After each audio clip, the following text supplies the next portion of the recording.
We're getting pummeled by Purdue, so it's their first. I wouldn't want to be Nebraska.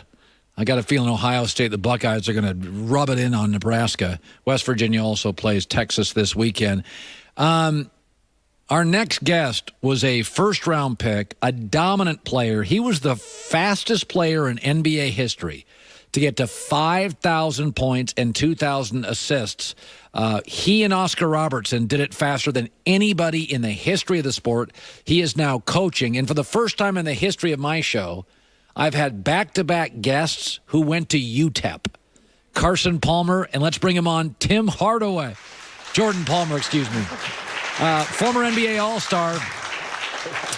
You know, I was looking at this Jimmy Butler. So you've been a great player, and now you're in coaching. And the Jimmy Butler situation. In the NFL, you hold out. The saying now is in the NBA, you act out. If you just don't want to play, what do you make if you're Minnesota and you have this terrific player and he just doesn't mix with Karl Anthony and Andrew Wiggins and the modern NBA player? You know, if he doesn't get along with his boys, he's out. What if you're Minnesota, what do you do? Well, first of all, thanks for the great introduction. Thank you. Yes, two UTEP guys coming on the same day. El Paso, shout out. El Paso, shout out, no question. That's great. You know, when all this happened with Jimmy Butler, everybody was like, he's doing the right thing, but you don't do it in the public. You don't do it in public eyes. You don't do it in the news. You don't do it in the radio or nothing like that. You take it behind closed doors, and you do it behind closed doors. And we had veterans back then that would talk to you behind closed doors and make you understand what you need to do to be a professional basketball player and how you need to carry yourself in professional basketball.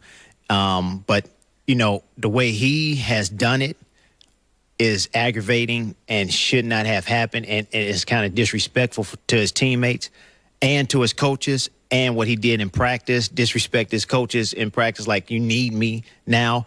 But we all been through that, but that was the wrong way to do it. I think he's in a situation where they have to trade him because it's just detrimental to the team and detrimental to Wiggins and Anthony Towns. So I think that he will be traded, and he's looking like he's sitting out right now and don't want to play right now. Right. And he's trying to force their hand to trade him. But Thibodeau wants him to play and wants him to be there. You know, Tim, it's different. You didn't play AAU basketball. No. You played for probably a hard-ass high school basketball coach. Then you went to college, and your coach was tough. And then you went to the NBA. That developed a toughness and a thick skin for players. Players now, they go to AAU. And AAU basketball is not like high school. The player controls AAU. Yes. And then you go to college for a year, and you still control the coach. Yes. Then you go to the NBA, and you make so much more money than your coach. I mean, high school and college for you is different. Could I make the argument that Jimmy Butler is simply a product of his environment, which is AAU, we just give you more cool stuff. College, please come to our school. NBA, I mean, Jimmy is what the current player is. He doesn't have that willingness to go through the tough times. He wants to find the perfect spot.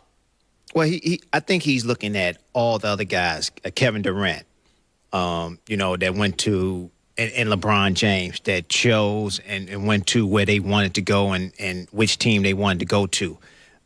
You know, that's what he's looking at right now.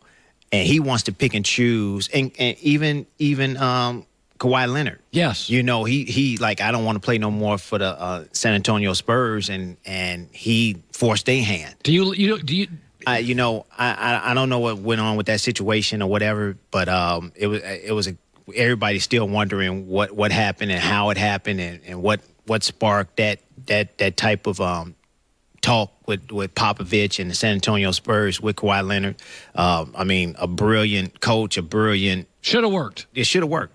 Organization, it should have worked. I don't know why it didn't. Does it bother you that players today, part of me argues the players should have more power. Oh, yeah, no question. You should have had more power. Well, Oscar Robertson, he went to bat for us, for them to have this type of power to, after they're a free agent, to go wherever they want to go and play, wherever they want to play.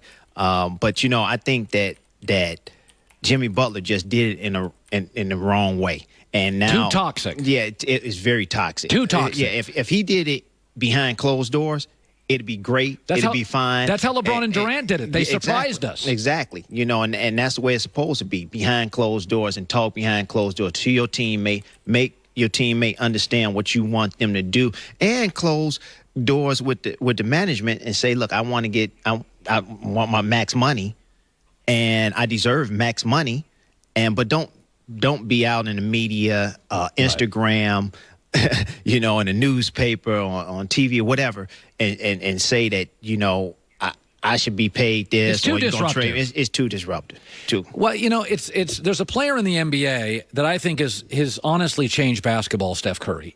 Basketball doesn't look. The only other player I can compare him to is Wilt Chamberlain, where they had to change the rules because Wilt was so dominant. So Steph comes in, and now poor centers, if you can't shoot a three, you can't play in this league. But it's funny about Steph. Steve Nash said something yesterday. He said he's a dancer. He's finesse, and a lot of players, they won't put him in LeBron's class. They won't put him in Durant. They won't put him in Jordan. They won't put. He's not huge. He's more of a jabber. He's a dancer. Mm-hmm. He's clever, and that doesn't sit well with a lot of all-timers. That he's too small and he's not physically imposing. How do you view him? Well, that's the game today. The game is not physical. The game is not imposing. The game is